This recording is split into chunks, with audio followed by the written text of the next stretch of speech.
ऐन दीपावली पाडव्याच्या दिवशी किसान सभेने राज्यभर आंदोलन करत कापसाला 8,110 रुपये तर सोयाबीन 6,000 रुपये हमी भावाने खरेदी करण्याची मागणी केली। यावेळी किसान सभेचे doctor Ashok Dhawale, J P. Gavit, doctor Ajit Navale, Umesh Deshmukh यांनी म्हटले की केंद्र सरकारने सोयाबीनला 5,328 रुपये हमीभाव जाहीर केला आहे।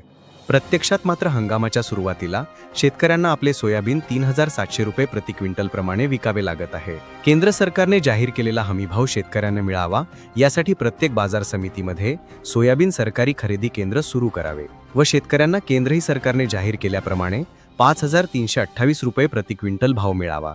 तसेच इतर मागण्यांसाठी आज बळी प्रतिपदेच्या दिवशी किसान सभेच्या वतीने राज्यभर आंदोलन करण्यात आले। अतिवृष्टीने शेतकऱ्यांचे अतोनात नुकसान झाले असताना दिवाळीपूर्वी शेतकऱ्यांना नुकसान भरपाई देण्याची घोषणा राज्य सरकारने केली होती, मात्र अद्यापही शेतकऱ्यांना मदत देण्यात आलेली नाही। निवडणुकीत शेतकऱ्यांची संपूर्ण कर्जमाफी करण्याचे आश्वासन सरकारने दिले होते, मात्र सत्तेवर आल्यानंतर सरकारच्या वतीने कर्जमाफी करण्यास असमर्थता व्यक्त करण्यात आली। आता मोदी की गॅरंटी म्हणून जाहीर करण्यात आलेले हमीभाव खरेदी यंत्रणेअभावी शेतकऱ्यांना नाकारले जात आहेत। पीक विम्याचे ट्रिगर काढून टाकल्यामुळे शेतकऱ्यांना नैसर्गिक आपत्तीतही वाऱ्यावर सोडण्यात आले आहे।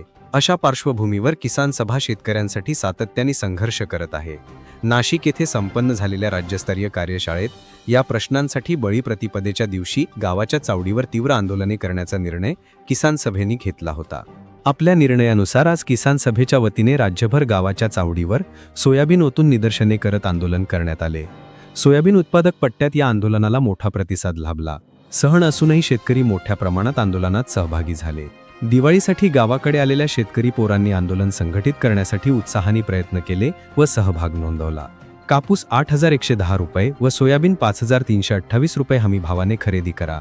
शेतकऱ्यांचे संपूर्ण कर्ज माफ करा। अतिवृष्टीग्रस्त शेतकऱ्यांना भरीव मदत द्या। उद्योगपती धार्जीने सक्तीचे जमीन अधिग्रहण बंद करा। शेतमजुरांना अतिवृष्टीच्या काळातील श्रम नुकसान भरपाई द्या।